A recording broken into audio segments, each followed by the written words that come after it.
Some of the folks that I've worked with in my career will struggle to find senior living communities because of having a mental health condition. Right. And so this is where I would love to hear your thoughts and experiences in helping families who do have mental health concerns and conditions kind of look for senior living communities. It So is a problem. It definitely comes up a lot. And recently it's come up for me. I don't know if it's because of COVID. Just in the last 6 months, I've had so many cases like this. And the trick is that these people have a mental health condition, but they live a normal life. And we're not looking for a mental health senior living community for them. We're looking for how to mainstream them.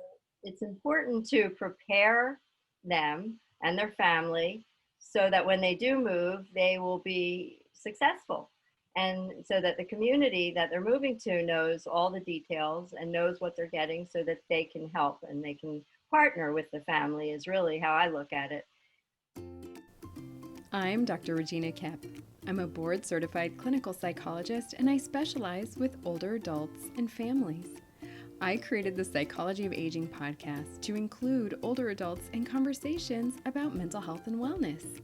And here's why this is important. When we're all a little more informed about mental health for older adults, we reduce suffering and improve quality of life. Well, Candy Cohn, thank you so much for joining me on the Psychology of Aging podcast. I'm thrilled that you're here. Can you share a little bit about who you are and what you do? Yes. Hi. Thank you so much for having me here today, Regina. It's really an honor to be on your podcast. I've been listening to it for a while now and learning a lot from it. And it's very friendly and it's something people would want to listen to. So I really am honored to be here. Oh, So I'm thank you. Cohn. I'm a certified senior advisor and I'm the owner of Oasis Senior Advisor, South Florida. I help people find senior living communities, and that includes independent and assisted living as well as memory care. And I own a franchise, so I'm part of a national company. And so it's a free service that we offer. We get paid a commission by the senior living community when we place someone. So I can, because it's a franchise, I can actually help people all over the country because I can refer them to my colleagues in other places. And I am passionate about what I do because I got into this business because of my own parents. And that was about 10 years ago. I had to find senior living for my parents, and I was lucky enough to be referred to a senior placement advisor to help us. And at the end of the whole process, I had been doing some freelance marketing at that time, mostly in healthcare. So I asked the senior placement advisor if he needed help with his marketing. And he said, actually, I'm interested in training someone to do senior placement. Would you like to do that? And I said, absolutely. So that's how I found this career. And it turns out it's my life calling. I am absolutely positive of that. Oh, And that's such a great journey. yeah, so I worked with him as an independent contractor for a while. And then 3.5 years ago, the opportunity presented itself to purchase this franchise.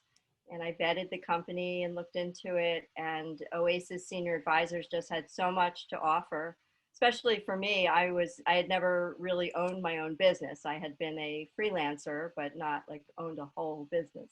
So I love the support they provide. And we also have a proprietary software system that helps match the senior to the senior living community. And that's really terrific because it takes me out of the picture as far as the initial matching. And then, so it's objective just based on the parameters, but then I use my judgment and my experience to narrow it down with the client. Can you give us an overview of the different types of senior living communities that older adults can live in? Yes. So there is independent living, which is when people just want to move into a community. Maybe their house has become overwhelming, caring for it, the maintenance. Maybe they stop driving. That's often a time I get a call, or the adult children call me to say my parents shouldn't be driving anymore and I don't want to have them just stuck at home. Oftentimes, loneliness is a really big issue. So sometimes when they just lost a spouse or they just, all of their friends are starting to pass away and they just can't have much of a social life anymore, that's a great reason to move to independent living. So in independent living, you have your own apartment and you're part of a community. You might have a studio, 1 bedroom, 2 bedroom, and you have a kitchen. It's a full apartment and you are part of a community where you get dining is served. There's communal dining in a dining room. You get 2 meals a day in most independent living communities. In assisted living, you get 3 meals a day. And with a lot of communities have independent and assisted living on the same campus. Most of them do. I only know of a couple communities here that are just independent living. So when there's independent living and assisted living on the same campus, they're often similar. At some they're totally different. Some places it's a separate section for assisted living, and some places the independent and assisted living apartments are kind of integrated. So either way, independent or assisted, you get your own apartment and you have the opportunity to eat in a dining room. With COVID, the dining has changed. It's been mostly that they're delivering the meals to the apartments. Although I'm happy to say here in South Florida, they are starting to resume communal dining as long as the community has been COVID free for 14 days. So that's been a really big deal here and everywhere, but it's different in every state and every location. Are they testing the residents there regularly? They are not testing them regularly at every community. It's not a state regulation. They were testing them for a while. They are taking temperatures at most communities, and they are taking staff temperatures on a regular basis at all the communities that I deal with. Yeah. So that, yeah, COVID has definitely changed the face of senior living, but it's still a wonderful option. And I'm really pleased with the way the senior living communities I deal with have handled it. In the beginning, we were all petrified and, business just stopped for a while. The only people I was moving were people in crisis. But now people are back to wanting to move. A lot of them are really lonely because they've been stuck inside. I have this one client, she's so desperate to move. Unfortunately, her son and her doctor won't let her move yet. But she calls me crying all the time. She's like, I don't care if I get COVID. I am so lonely. Her husband passed away a year ago, and she was all set to move in March, and her son won't let her. So it's really sad, but I am happy to see that most seniors are open to it now and are looking forward to moving. So besides the dining, they have activities at these communities, whether you're in independent or assisted living. They have, people say, especially at the nicer communities, it's like being on a cruise ship that's docked in port. You get up, you check your calendar, you're going to go to breakfast, and then you're going to maybe go to morning exercises, and then go to the book club and current events, and it's great. They make friends, and even people that don't want to participate in a ton of activities, they just the meals alone are the social activities. So like for my parents, they weren't card players, they didn't do all those other activities, but just going to the meals was a really big deal. And my mother, before moving my parents to assisted living, I would go visit them sometimes and they'd still be in their pajamas, house coat, sitting around reading, cooking, like not cooking, eating canned soup and tuna fish. And my mother used to be an amazing cook. So it was really kind of depressing. As soon as I moved them, whenever I would go over there, my mom was all dressed. She had her makeup on. She even started wearing a wig, which I convinced her to do because she was so upset that her hair was getting really thin. And she got dressed and felt good every day. And that was so important. So I think that routine is so important because when people retire, that's often a big thing that happens. They just fall apart. They have no routine. They have no reason to wake up in the morning. They don't know what they're going to do. Some of my clients sit around and watch TV all day and they used to be active and vibrant. Right. So I love seeing people move to senior living. I think it really is a healthy situation for them. So just to go back to independent and assisted living, you are free to come and go when it's not COVID. Okay. COVID has, put a damper on that. There are different rules and regulations in place. but you're still free. It's like having your own apartment in a community. You can keep your car if everybody says that's safe to do, uh, and you have this wonderful community. They provide transportation though to doctors and like some shopping within 10 to 15 miles or so, and they have housekeeping once a week. They do laundry of your linens in independent living. If you're in assisted living, they do all your laundry, and you can usually pay. Like if you're an independent, you want to have them do all your laundry. And there's other amenities that are provided. Memory care is the next level after assisted living. So that would be for people that have dementia that is advanced enough that they need constant attention and care. And they might be an elopement risk. They might be one to wander off. So the memory care community is either a whole community in itself, separate, or it's a separate part of a bigger community that has independent and assisted living.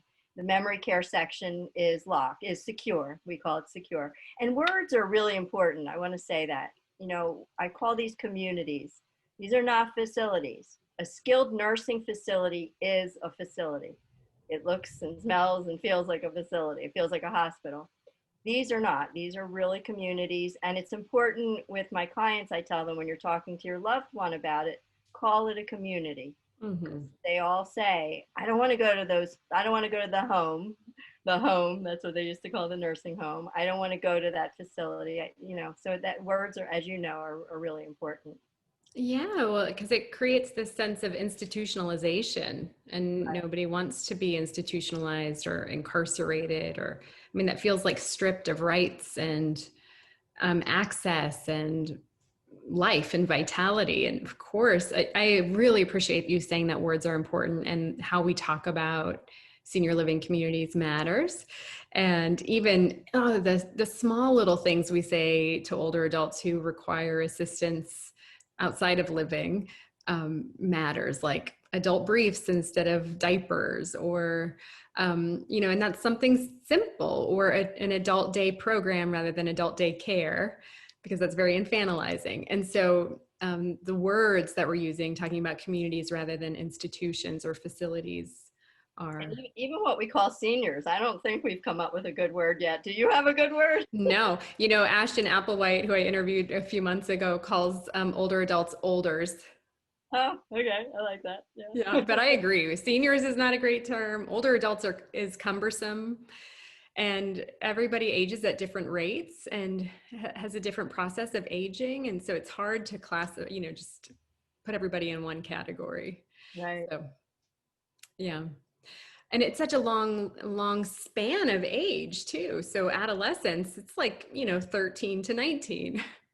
To be a teen, that's 6 years. That's not very long. Older adults can be older from 65 to 122, right? That's right. And Yeah. so that's decades and decades. That's not really fair to put everybody in one of those, in one category. But I digress. So okay, so back to senior living. So words matter, and you've described independent living in a community, assisted living in a community, and memory care in a community.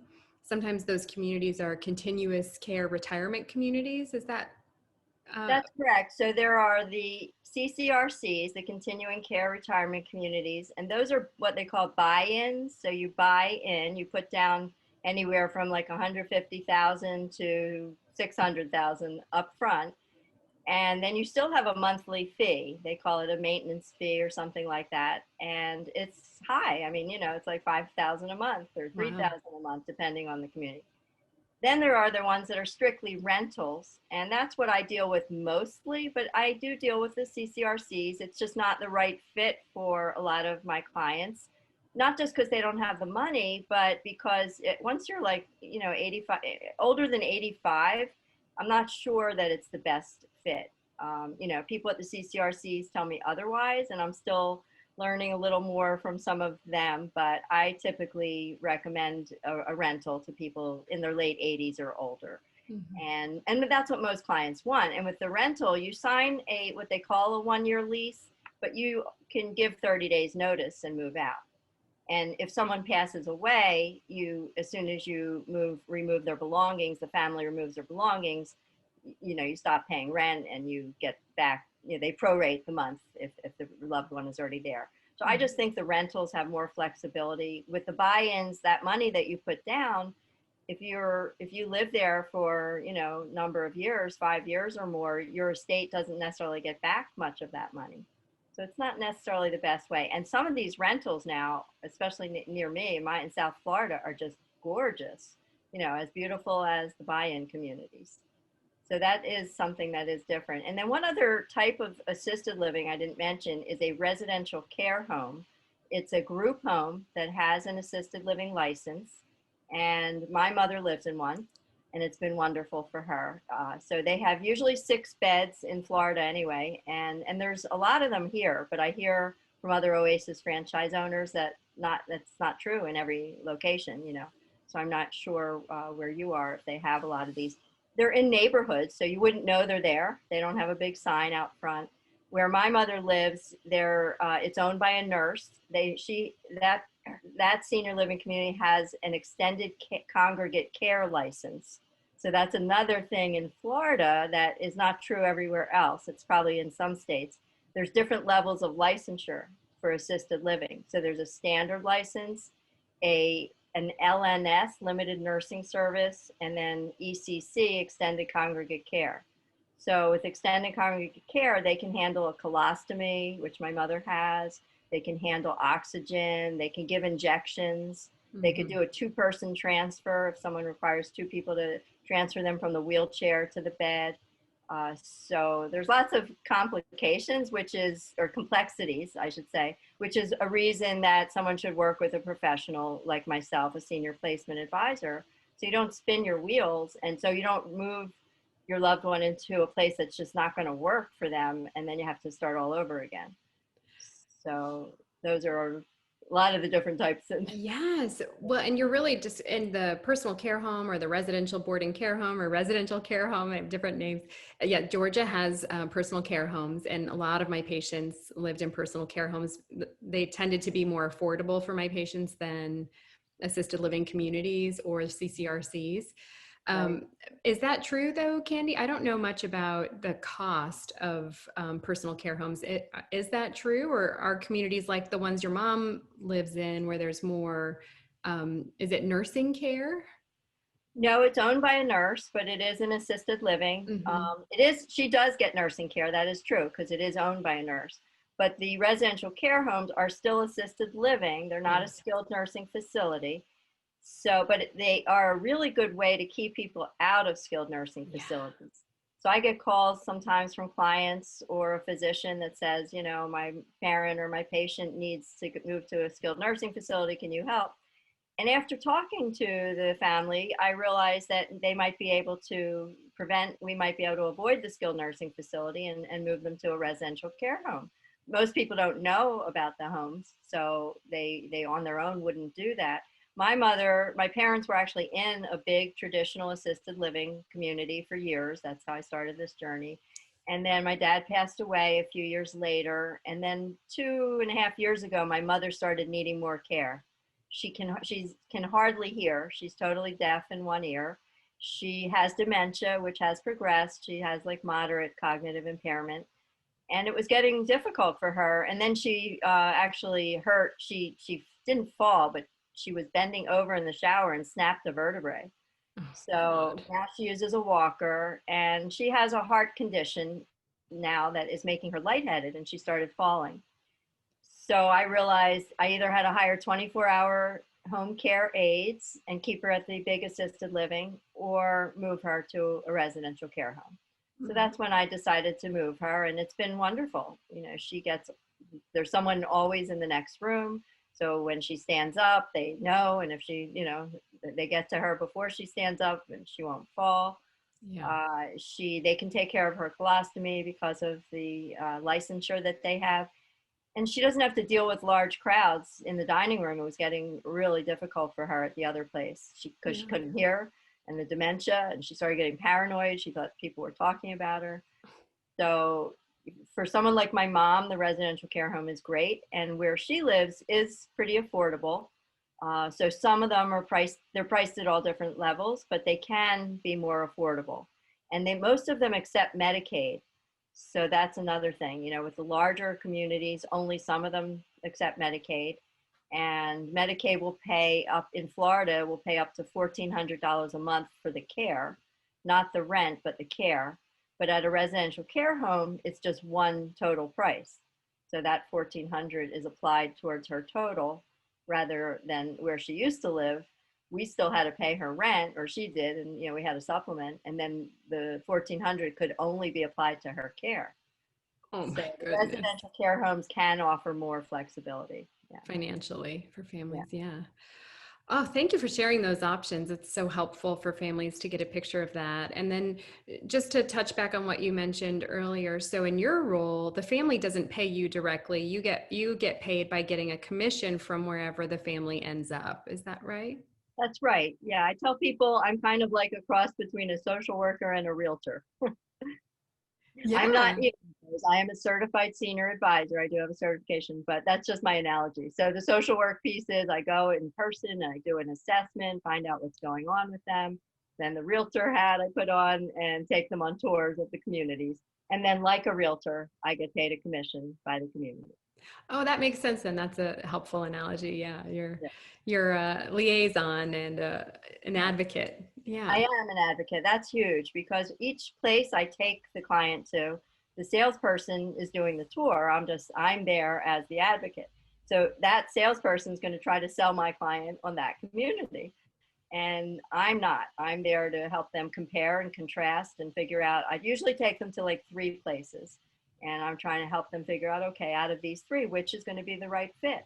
And I'm not telling them, it's up to them, but I guide them along the way. And what would you say to families? So this is maybe where that assessment comes in that you do at the beginning that's objective. Because then the question that comes up for me is if you're getting a commission, does that mean you're only showing the high end communities? And so how do you safeguard against that so that you're helping families where they can afford it? Well, first of all, I wouldn't take them to a place they couldn't afford. There's no reason to do that. And because I'm a certified senior advisor, I have ethical standards, high ethical standards I adhere to.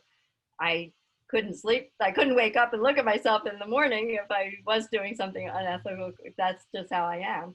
But I mean, it wouldn't benefit. My job is to help the client figure out, okay, your mom is 93 years old. Gets this amount of money and we need to make it last. I mean, that is my job. So Yes. I would never take them to places they couldn't afford so that I could get paid more. There's no reason for me to do that.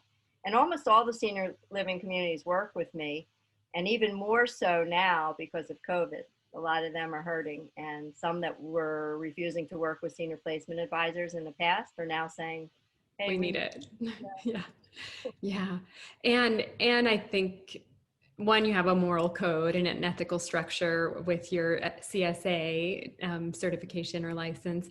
And then second is your own lived experience with your own parents and understanding that your parents could start in one place and needs could change and money can change over time. And so being open to switching too. So you switched your mom when her needs changed Right, and then you moved her to a different community that would be more accommodating for her, less stimulating. It sounds like she was overstimulated at the community, assisted living community, right, and just that it better meets her needs financially and physically, and hopefully emotionally too. right. And I make an effort to keep in touch with my clients periodically because they might need something different at some point as well. Right. Yeah. Mhm. Now, can you share a little bit about, since this is the psychology of aging, I do want to talk about one of the things that comes up that's come up frequently in my own practice around older adults with significant mental health concerns like a bipolar disorder or a schizophrenia or significant depression that recurs throughout an adult's life, and then they become an older adult and continue to have recurrent depression or anxiety or post-traumatic stress disorder. Some of the folks that I've worked with in my career will struggle to find senior living communities because of having a mental health condition. Right. And so this is where I would love to hear your thoughts and experiences in helping families who do have mental health concerns and conditions kind of look for senior living communities. It So is a problem. It definitely comes up a lot. And recently it's come up for me. I don't know if it's because of COVID. Just in the last 6 months, I've had so many cases like this. And the trick is that these people have a mental health condition, but they live a normal life. And we're not looking for a mental health senior living community for them. We're looking for how to mainstream them. It's important to prepare them and their family so that when they do move, they will be successful. And so that the community that they're moving to knows all the details and knows what they're getting so that they can help and they can partner with the family, is really how I look at it. So my first experience with this was my own father. So my dad had bipolar depression, and he had been treated for it for many years and was usually stable, but about like every 8 or 9 years, he would have an episode for whatever reason. And when I, like 10 years ago, he had an episode. He was in his late 80s, and it was an episode like I had never seen before. Before this, he was either usually depressed or manic. He wasn't both. This time he was both. So, in a period of a couple hours, he would go up and down, and he was so angry. And he was depressed, and he was lethargic, and then he was hyper. What had happened was he stopped taking his meds. He didn't stop. He ran out of his meds. And he was so embarrassed because he thought he did something wrong. He didn't think it was time to get the refill. He was on an HMO, and he said he was afraid to call them. He didn't tell me. And I lived, at the time, I lived 5 minutes away from him, and he was managing their life. I wasn't managing their life, but I would have been the closest person to tell, and he didn't tell me. And then all of a sudden his behavior started getting erratic, and we found out that he hadn't slept in a week, because that was how he responded to depression. And turns out he had run out of his meds. So he was out of control. And my poor little mother, and I mean, really small, tiny woman, and he was strong. My dad used to be a bodybuilder, and he was older and kind of, a little frail, but still that strength just came out. And like, he didn't hurt her. He never did anything physical, but he would like block the doorway, and you couldn't move him if he didn't want you to go out. So I started trying to get him into a mental health hospital, and I couldn't there was no bed available at the local place. I called every day, and I was making all kinds of calls trying to figure out what to do. Finally, I called a hospital where he had been like 10 years prior to that. He actually had ECT treatments 10 years prior to that, and they really helped him.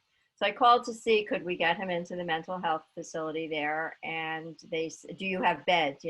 They said they do have beds. I said, well, how do I get him in? They said, just bring him to the ER and we'll get him in. So I brought him to the ER, and it was a horrible experience. It was just my mom and me. It was late at night. And like I said, he did that whole thing. I had to move him and get him in the car. And it was really scary. But we got him there. And while we were in the waiting room for the ER, he started having chest pain. So my dad had a condition. They called it I forget what they called it. He had an athletic heart, but he had something else that gave him these chest pains, but it was never anything. He had had it his whole life. So I knew it was probably nothing, but they ended up admitting him to the cardiac unit because he was having chest pain. So they got that under control, found out nothing was wrong, and then they were going to discharge him. And I was at the hospital talking to the case manager. I'm like, no, I brought him here to get him into the mental health unit. And I had to fight and be his advocate to get them to put him into the mental health unit. So they did finally get him in there. While he was there was when I was introduced to the senior placement advisor. My mother and I went to look at senior living communities while he was in the hospital. And my mom was great about it. I mean, she knew she had to do something. And I had shown her a senior living community like a year prior to that, just, like, what the heck, let's go look. And she said, no, I could never live there. I can't live with all those old people. And I hear that a lot. People think they don't see themselves, but my mother and father truly were a young, young for their age, young looking, really good looking and athletic and all that. But this time my mom was different because it was a crisis and she knew she had to do something, had to make a decision and move to one of these places. And then the other piece was we were with a senior placement advisor. So she respected him, and it was so interesting to watch her deal with him and interact with him. She wouldn't listen to me that way. And granted, I wasn't knowledgeable at the time, but still, just having a third party there is really important. The older people don't want to listen to their adult children. Yeah, they want it to be their decision. It's their life. Right. And we made it her decision, and I do this with clients. We brought her to 3 places, and it was totally up to her which of those 3. They all fit her budget. They all were places that could handle the care that my dad needed. And, so she made the decision.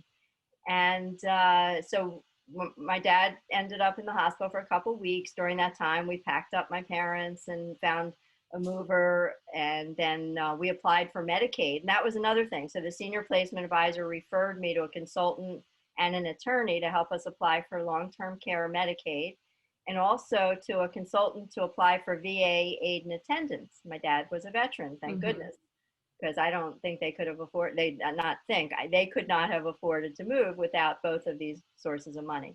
Right.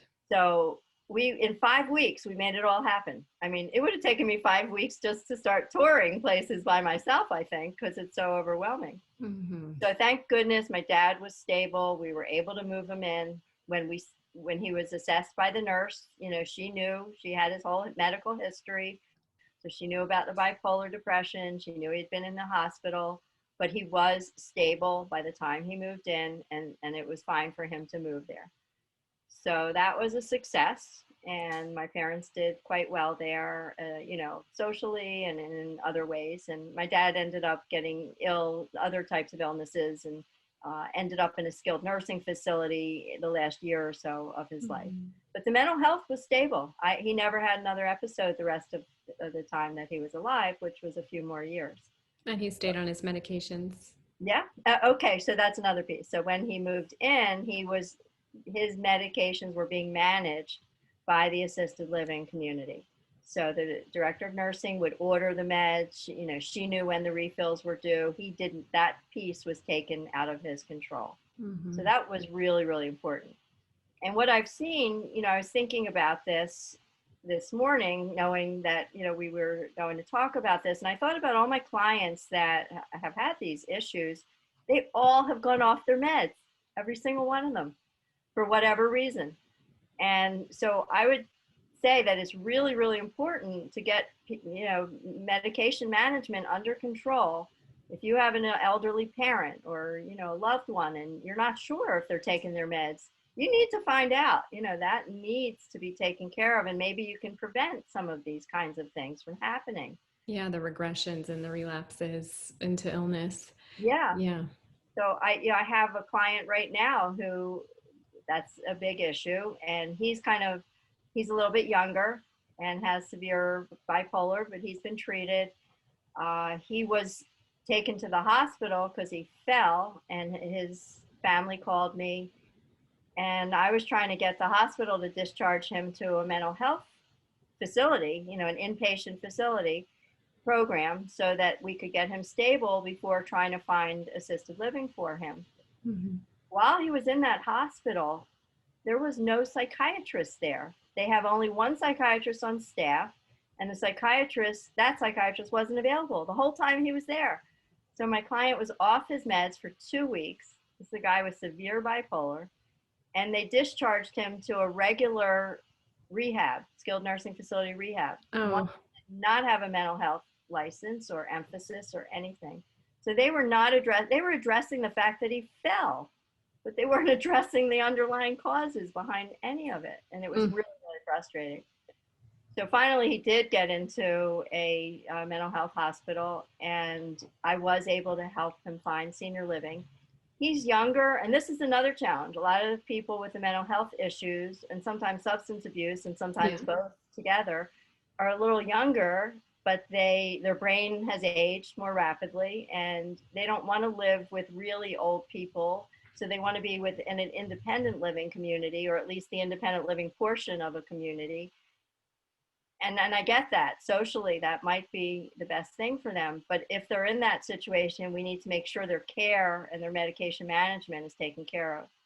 So this man, his family, after looking at assisted living with me, did not want him there. And then I took them to a place that only has independent because it met a lot of the other needs that he wanted. And they loved it right away. And that is where he moved. But I then referred them to a geriatric care manager. So she's overseeing his care. And I am so grateful that I did, Yeah. because this would have been a disaster without that. So Yeah. she has someone coming in to manage his meds. They fill his medication box. A problem he was having, he's so obsessed with his meds. When he's feeling good, he gets like, I don't need these meds, and he throws them out. So he was dumping his medication box. They were setting the box up, and then he would get a hold of it and dump it. So now they had to take it a step further. Someone actually comes in, gives him his meds. The meds are totally out of his reach and out of sight. And the care manager said to me, I think when he sees the meds, he might hear like a voice in his head coming from that medication box. She said to me, I don't know exactly how his brain works. Of course, we don't know that. But she gets that feeling from things he said to her, that like he hears it calling to him. Oh, interesting. Yeah.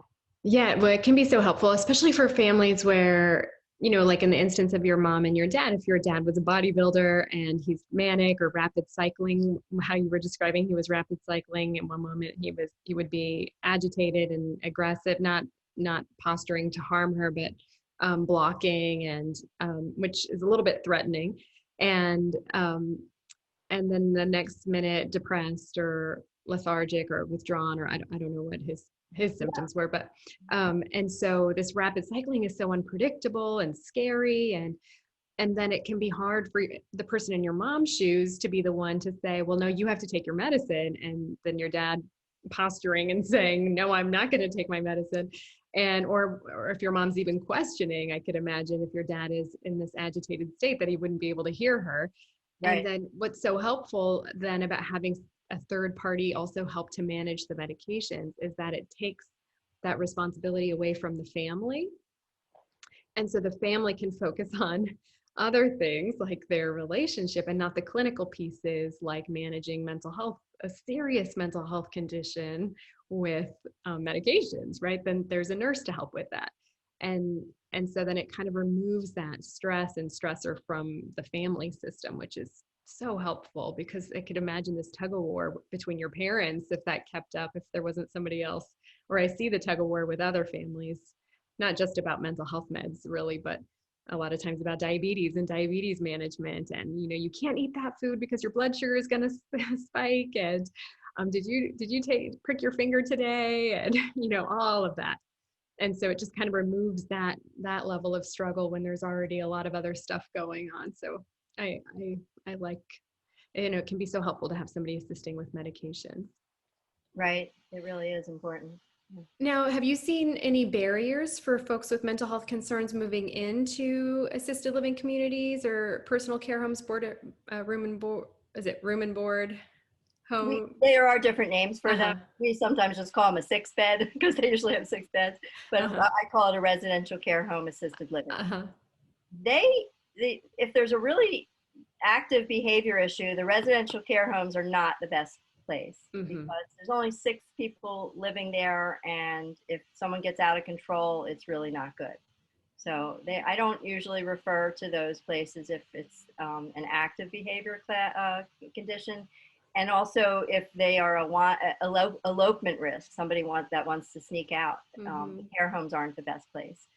So, but the bigger places, yes, there are barriers. I try to get my clients to tell me everything, and doesn't always happen. Sometimes it's like the last 5 minutes of a meeting. Oh, did I mention my mom was Baker acted a few times? They're like, oh no.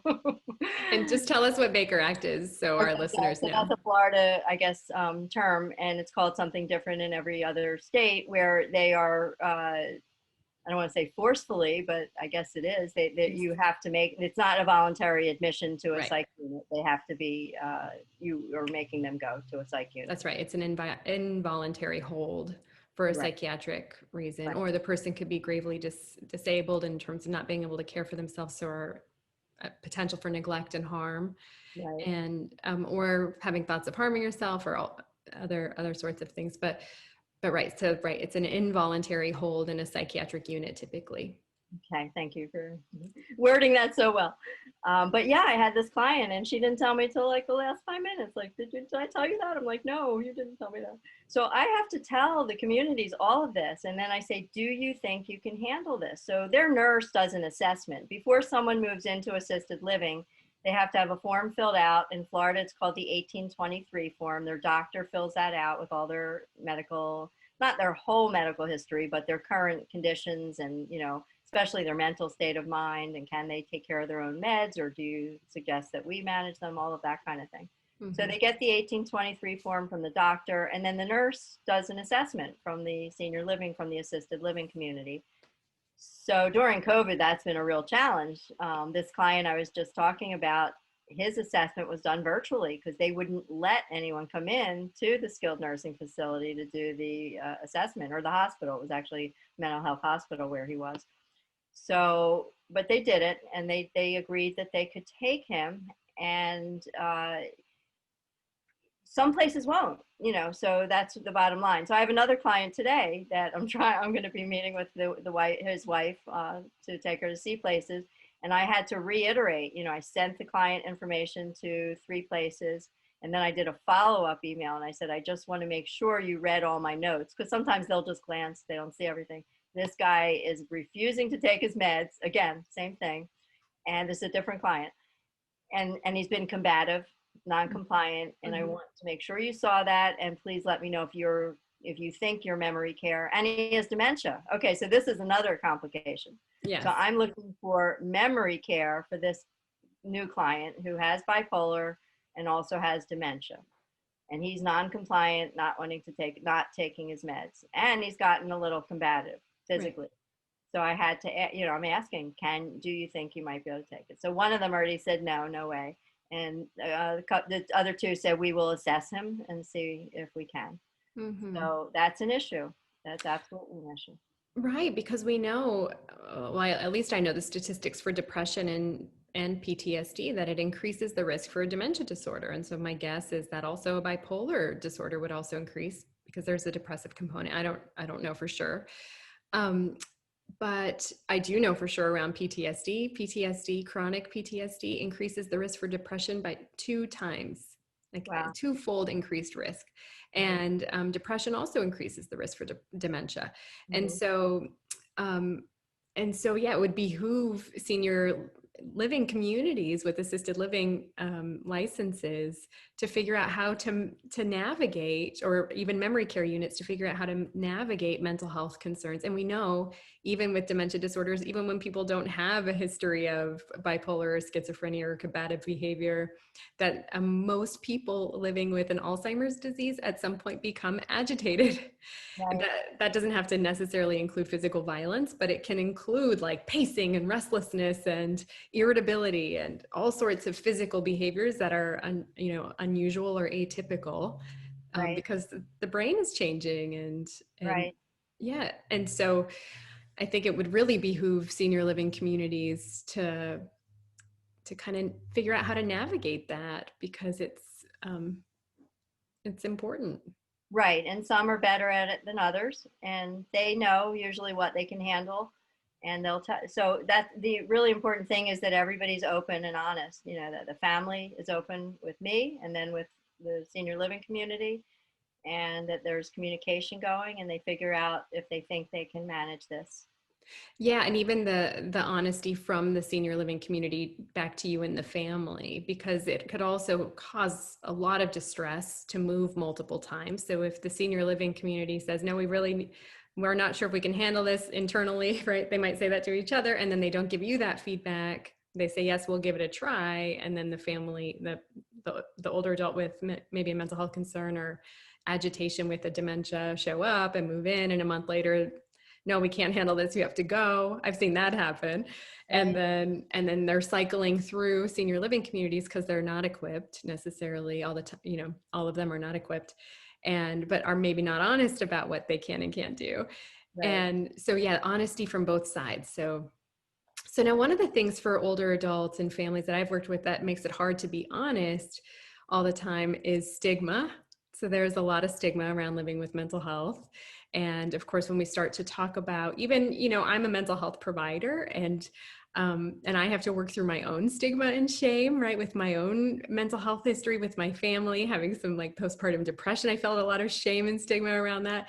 And so, and I'm in the business, and I'm like an advocate for people, and still I'm afflicted by the stigma and the shame. And so, and really have to work hard to create a new narrative for myself that this is human. There's nothing wrong with me. I have a condition or a situation that I need to manage. And, and so I'm wondering if you could speak a little bit about to the stigma and your experience associated with some mental health concerns for folks that you work with or in your life. Sure. Yeah, I certainly, this is an important issue to me personally. As I mentioned, my dad had severe bipolar depression. I have dealt with depression on my own, myself. And I certainly, years ago, had a horrible experience about stigma. I was seeing a psychiatrist at the time, and I was living in a small town in Florida. My husband at the time was a physician, and the psychiatrist went to write my prescription. And he said, I'm going to write this in your maiden name because this is a small town. You don't want the pharmacist knowing that Dr. So and so's wife is getting psychiatric medicine. And I said, no, don't you dare do that. And I was in a depression at the time. And I went to get my meds and they didn't have them. I asked for it in my married name. And then I'm sitting there and I'm feeling, agitated. Like I said, I was in a depression and I'm going crazy. And then I'm like, I wonder if if that doctor did what he said he was going to do. And I asked for it in my maiden name. They said, oh yeah, we have it. I was furious. I was like, Of you're my course. doctor, my psychiatrist, and you're trying to tell me I should be ashamed that I have a mental health issue? Oh, And to hide it, and that I need to hide it from a pharmacist who is also bound by HIPAA. right. And I just was so beside myself. And I thought, if I ever take up a cause in my life, helping to reduce the stigma for mental health is going to be that cause. Yeah. Wow, thank you for sharing that. I'm sure there are thousands of people who could relate to that story of Yeah. that even a mental health provider is perpetuating the stigma and the shame Right. when No, we I really don't need. see it with seniors. Like, I don't, adult children don't seem embarrassed that their parents might have depression, but they might think it's normal. Oh, well, she's older. Of course she's going to be depressed. But there's not as much stigma, I don't think. The only stigma might be talking to a therapist, and that stigma comes from the senior themselves because they're not Mhm. used to it. Like my generation, there's not as much of a stigma talking to a therapist Yeah. and not even about medications anymore. That was like 20 years ago. But a lot of seniors, I don't need that. Yeah, what do I don't need to talk to her. Yeah, I'm not crazy. Yeah, I definitely would get that. My average age patient is 86 for years and years, and I would get that quite often. Well, I don't think I need to see a therapist. Then I'll ask what's going on, and the person's in total despair and despondent and withdrawn, and needs some TLC and therapy and an antidepressant, and we work on it, and then at the end of it they'll say, oh, I guess I did need I guess I did need this. But yeah, there is a lot of misinformation. And then the point that you're making about adult children saying, well, it's normal because my loved one is older, and isn't that normal as people get older? And right, yeah, that's such an important myth to bust, Right. because of course depression is not a normal part of aging. And also when we think that it is, then older adults don't get care that they need to alleviate the depression. And so I do wonder though, if so in your experience it's not as much around the stigma for the adult child, like the baby boomer generation to the greatest generation, like the World War II generation. It's more your experience is that it's more lack of information about what is typical with aging and mental health. Is that Right. right? or that they can't get their parent to go to a therapist or a Mm-hmm, psychiatrist. mm-hmm. That might even be more prevalent. I'm thinking about it now. Yeah, I that do have makes sense. clients where the kids, adult children say, I would love to get my mother to a therapist, but she won't go. Yes, I hear that regularly. And spouses. So even older spouses, I've tried for years and they won't go. Or Right. um, uh, and children as well. And actually, my most visited podcast and blog is my aging parent refuses to go to the doctor. Now what? Oh, I have to look for that one. I Yeah. So that gets 100 views a day on my website just from Google or something. So yeah, that is a huge issue right, around how do I kind of build a bridge for accessing these services. right. And And that's an issue with moving your parent to senior living too. That I know my parents should move, but they won't do it or she won't do it. That is a huge issue. And when mhm, there's a mental health concern as well, or even dementia, sometimes a guardian, sometimes you need to appoint a guardian to take yes. over because that is a huge issue. Oh yeah, and it's so difficult for families. And that is a topic I think we should do I need to do another episode about because guardianship and conservatorship is so complicated. And even if you do have legal authority over your older loved one, it doesn't make things easier. It just gives you authority. But it doesn't mean everything gets fixed. Oh, it's really challenging on families. Yeah.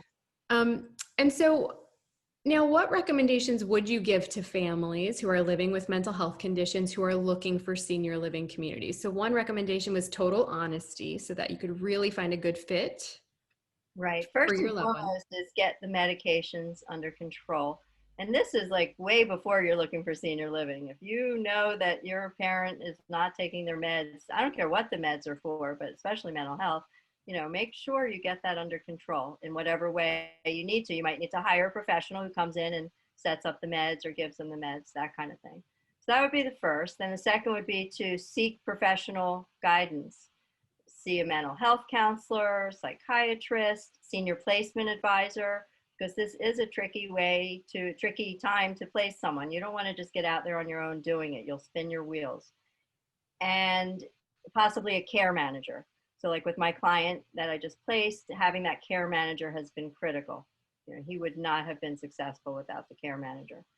And then consider inpatient admission into a mental health facility, hospital, rehab before moving them to senior living. And an advisor like myself can help you figure all of that out. That's what I've Mhm. done with clients. Second, you said about being open and honest. Then I would say to get follow up care afterwards. You want to make sure that senior stays in therapy, stays or starts therapy if they're not in it. And with telehealth, it's so easy now to get that to happen. And then also that a psychiatrist is managing their meds, or at least if it's an internist, someone that knows how to do this, Yeah. and to just stay on top of it. No matter when you move someone to senior living, you have to stay on top of it. No place is perfect. I tell my clients that all the time.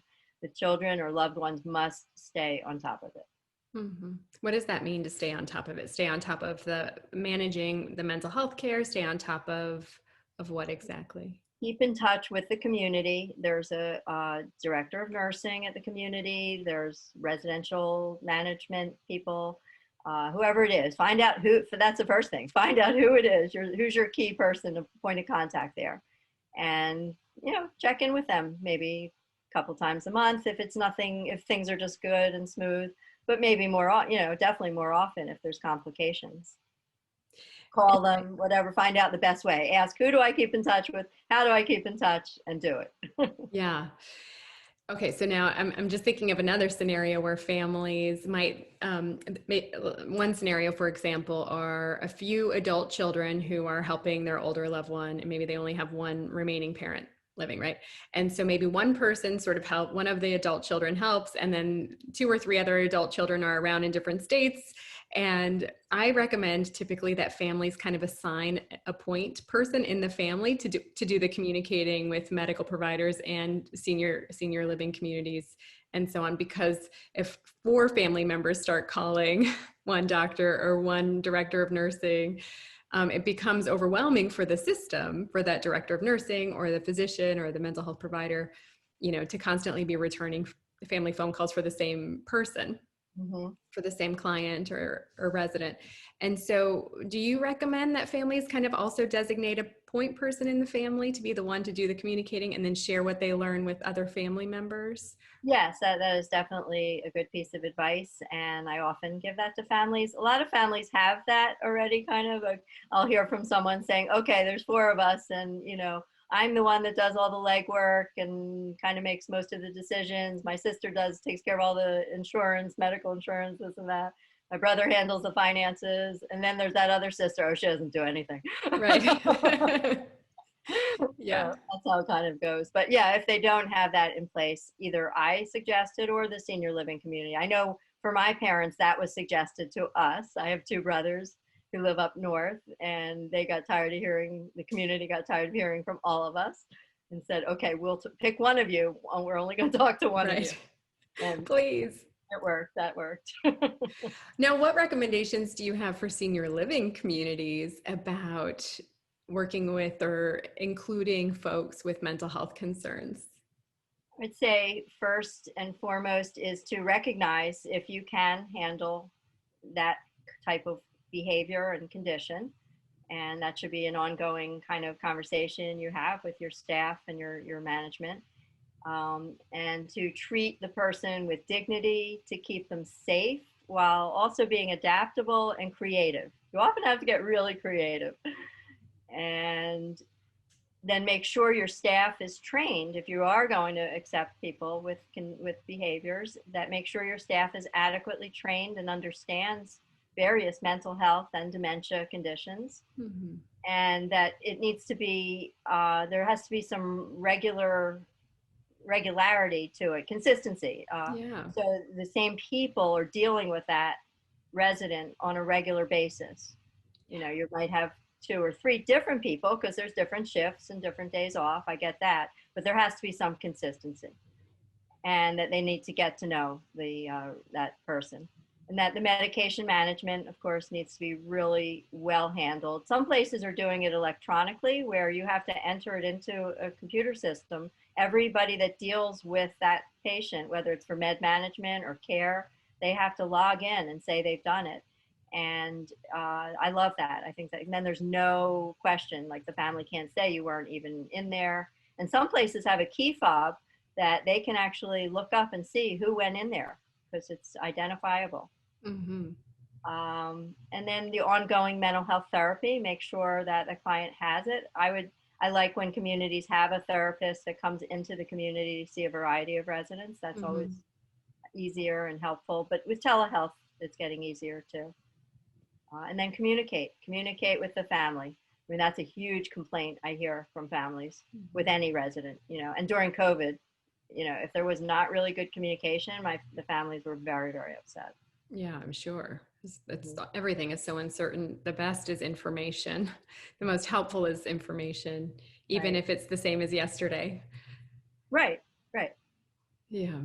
Well, Candy, thank you so much for all of this great information, just kind of breaking down what senior living looks like, the different types of communities older adults can live in, the different types of communities that can accommodate different conditions like mental health conditions. And I will say mental health is as human as physical health.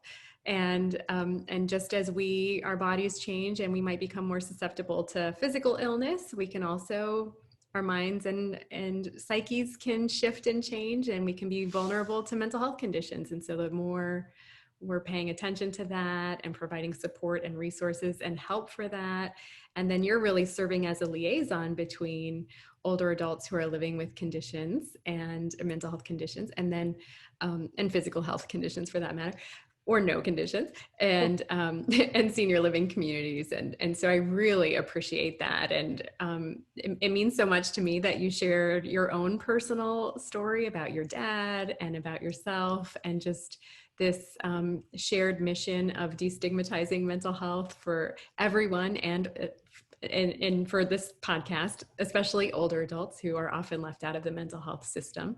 And so I just thank you. Thank you for the work that you're doing. And I'm so delighted to have you on the podcast today. Well, thank you. It's been a pleasure, and I love supporting your mission. I have the same mission, yes, and thank you. Now it's your turn. Join the movement to include older adults in conversations about mental health and wellness. It's simple. All you have to do is subscribe, leave a review, and share this episode with others so that they can be part of the conversation too. Lots of love to you and your family. I'll see you next week, same time, same place. Bye for now.